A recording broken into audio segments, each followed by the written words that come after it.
आज हम लोग शुरू करने जा रहे हैं क्लास 9 का साइंस है और उसका अध्याय 1 है हमारे आसपास के पदार्थ। और ये बहुत ही आसान और इंटरेस्टिंग चैप्टर है।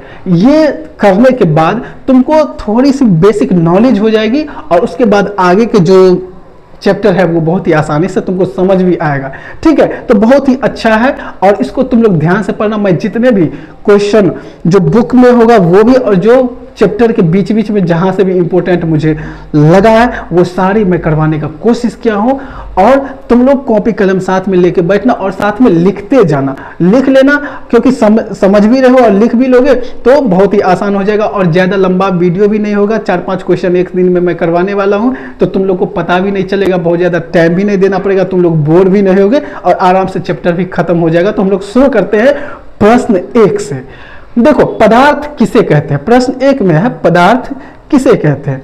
वे वस्तुएं जिनका द्रव्यमान होता है और स्थान यानी आयतन घेरती है पदार्थ कहलाता है। वे सारी वस्तुएं जिसमें भार होता है और जो स्थान घेरता है, साधारण भाषा में समझ लो, वे वस्तुएं जिसमें भार हो, स्थान घेरे, वे ही पदार्थ कहलाता है। जैसे कुर्सी, हवा, पानी, जो भी है, जितने भी तुमको आसपास की जितने भी चीजें दिखाई दे रहे सब के सब पदार्थ हैं, क्योंकि सब कुछ ना कुछ स्थान घेर रहा है, सब में कुछ ना कुछ वजन है, सब में भार है, कुछ ना कुछ। यहाँ तक कि तुम जो हो, तुम भी एक पदार्थ हो, तुम भी जगह घेरे हुए हो। ठीक है, तो दूसरे शब्दों में भी है कि संसार की सभी वस्तुएं जिन सामग्री से बनी है, वैज्ञानिक उसे क्या बोलते हैं? पदार्थ। प्राचीन भारत के दार्शनिक ने पदार्थ को पंच तत्व वायु, पृथ्वी, अग्नि, जल और आकाश से बना बताया और पदार्थ को इन्हीं पंच तत्वों में वर्गीकृत किया गया है। प्रश्न 2 है पदार्थ के कणों के अभिलांछनिक गुणों को लिखें। तो उत्तर, पदार्थ के कणों के अभिलांछनिक गुण निम्नलिखित है। ठीक है, पहला है पदार्थ कणों से मिलकर बना होता है। पदार्थ जो है ना, बोलता है कि कणों से मिलकर बना होता है, बहुत छोटे छोटे कणों से बना होता है। जैसे एक मैं एग्जांपल दे रहा हूँ, वो बुक में दिया हुआ है कि तुम लोग जैसे नील का यूज करता होगा, कभी ना कभी किया होगा। ठीक है, व्हाइट कपड़ा जो होता है उसको नील डाल के पानी में घोर के और फिर उसमें वो कपड़े को डाल देते हैं और फिर वो नीला नीला जैसा हो जाता है। ठीक है, तो ये किया होगा। या फिर होली तो खेला ही होगा कलर डाल के, ठीक है, पानी में। तो तुम लोग ना ऐसे करना, या इमेजिन करो कि एक बर्तन है, उसमें हमने कलर डाला। ठीक है, 1 लीटर है, ठीक है, 1 लीटर पानी में कलर डाला और फिर उसमें से क्या किए कि 1 लीटर पानी और रखा हुआ है दूसरे बर्तन में, उसमें से थोड़ा सा, जिसमें कलर डाले हैं उसमें से थोड़ा सा पानी निकाल के इस वाले 1 लीटर वाले पानी में, जहां 1 लीटर पानी जिस दूसरे डब्बे में रखे हैं उसमें डाल दिए। तो अब हम देखेंगे कि ये पूरा डब्बा जो है ना पूरा नीला हो गया। फिर क्या करेंगे कि तीसरे डब्बा जिसमें 1 लीटर, फिर उसमें भी पानी रखा हुआ है, एकदम साफ पानी है, उसमें कोई कलर नहीं मिलाया है, हम दूसरे डब्बे से पानी निकालेंगे थोड़ा और उसमें डालेंगे, देखेंगे कि वो भी नीला हो गया या वो भी कलरफुल हो गया। तो इससे क्या पता लग रहा है कि कहीं न कहीं ये जो पदार्थ है वो कितने छोटे कणों से मिलकर बना है कि सबको कलर करते जा रहा है। अब है कि पदार्थ के कणों के बीच रिक्त स्थान होती है। पदार्थ के कणों के बीच रिक्त स्थान होती है यानी खाली जगह होता है। पदार्थ के जो छोटे छोटे कण हैं उसमें खाली जगह होता है उस कण के बीच में। कैसे? तो मैं बताता हूँ। क्या हुआ कि तुम लोग के घर पे मेहमान आए, ठीक है, ऐसे समझते हैं, तुम लोग के घर पे कौन आए? मेहमान। अब तुम लोग क्या किया कि सोचा कि मस्त अभी गर्मी का मौसम चल रहा है, तो ऐसा करते हैं कि उनको ना थोड़ा सा शरबत बना के देते हैं। तो गए, 1 गिलास पानी लिए, ठीक है, 1 गिलास में थोड़ा सा कम ही लिए, ठीक है, थोड़ा सा कम लिए और उसमें ना 3-4 चम्मच चीनी डाल दिए और चीनी डालने के बाद उसको मिला दिए। लेकिन अचानक से एक चीज ध्यान में आया कि देखो, जितना पानी लिए थे ना उतने ही पानी है, चीनी डालने के बावजूद भी पानी तो बढ़ा नहीं। ऐसा हम उम्मीद कर रहे थे कि नहीं 1 गिलास पानी लेंगे और कहीं चीनी डालेंगे तो गिर जाए, इसलिए हम कम पानी ही डाले थे ताकि चीनी डालने के बाद वो थोड़ा बड़ा हो, ज़्यादा बढ़े तो वो गिरे नहीं। लेकिन ऐसा तो कुछ हुआ नहीं, वो पानी उतना का ही उतना अभी भी है। तो ये देख के शौक हो गए कि आखिर ये ऐसे कैसे हो सकता है, इसमें तो चीनी हम डाले थे। तो ये चीज़ चीनी गया कहाँ? तो वो जो पदार्थ के कण के बीच में रिक्त स्थान है ना, वो उसी में घुल गया, जाके वहीं पे मिल गया है, वहीं पे जाके कणों के बीच में वो सब के सब घुस गया है। ठीक है, तो इसीलिए वो जो है पानी उतना का ही उतना रह गया। इससे यही चीज हमें पता चलता है कि पदार्थ के कणों के बीच रिक्त स्थान होता है। अब है तीसरा, पदार्थ के कण निरंतर गतिशील होते हैं।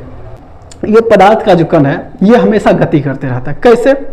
पानी लो कुछ और उस पानी में तुम कलर ऐसे करके गिरा दो और तुम उसको देखो ध्यान से, वो कलर जो है ना धीरे धीरे धीरे धीरे मूव करता है वहां पे, ठीक है। इससे पता लगेगा कि पदार्थ का जो कण है ना क्या गतिशील होता है। या दूसरा एग्जांपल देता हूं कि जैसे अगरबत्ती है, ठीक है, यहां पे जला दिए और जलाए तो सामने वाले थोड़े दूर में जो है उसको पता लग जाता है कि यहाँ कहीं अगरबत्ती जला है।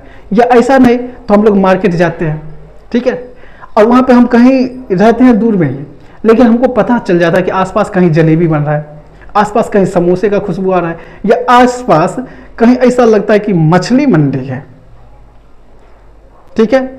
और नॉर्मल अगर मैं करूं तो शाम के समय अगर हम अपने बिल्डिंग में घुसते हैं, अपने रूम में जाते हैं, तो देखते हैं कि जाते जाते उधर से खुशबू आ रही है, उधर से अच्छा चिकन का, उधर से ऐसा लगता है कि कुछ दूसरा सब्जी बन रहा है, उधर लगता है कि कुछ पनीर बन रहा है, इस तरह का खुशबू आते रहता है, उधर मछली का खुशबू आ रहा है। तो ये सारी चीज़ें हम जो होती है इससे हमें यही पता चलता है कि पदार्थ के कण निरंतर गतिशील होते हैं, ठीक है। अब है चौथा, पदार्थ के कण एक दूसरे को आकर्षित करते हैं। देखो लोहे है, लोहा, ठीक है, लोहे का हथौड़ा से मारो, मारो जोर जोर से, क्या होता है? लोहा टूटता नहीं, वो पिचक के एकदम से फैल जाएगा। इससे ये हमको पता चलता है कि पदार्थ के कण एक दूसरे को आकर्षित करते हैं, ठीक है। अब है प्रश्न 3 में, पदार्थ की कितनी अवस्थाएं होती है? ये बहुत ही आसान सा क्वेश्चन है, इसका तुम लोग उत्तर दो। तो इस वीडियो को रोको और तुम खुद से लिखो तो कमेंट बॉक्स में कि पदार्थ की कितनी अवस्थाएं होती है। पदार्थ की 3 अवस्थाएं होती है, ठोस, द्रव, गैस, ठीक है। अब है कुछ चीजें तुमको बताना होगा, ठीक है। तुम लोग ऐसा करना कि मैं बोलता हूं और तुम लोग उसमें खुद से सोचना।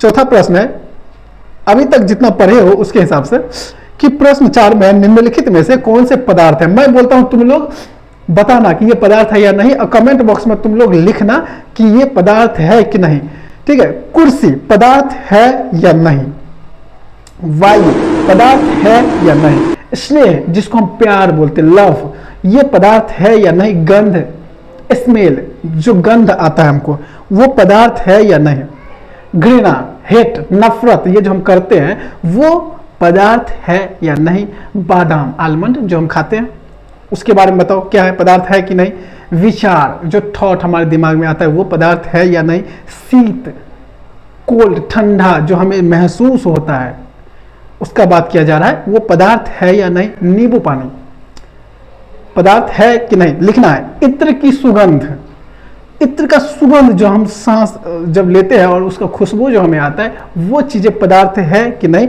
तुम लोग को खुद ही कमेंट बॉक्स में लिखना है, ठीक है। और मैं बता देता हूं कि कुर्सी, वायु, बादाम और नींबू पानी ये पदार्थ के उदाहरण हैं, ठीक है। तो मिलते हैं नेक्स्ट वीडियो में, तब तक के लिए बाय।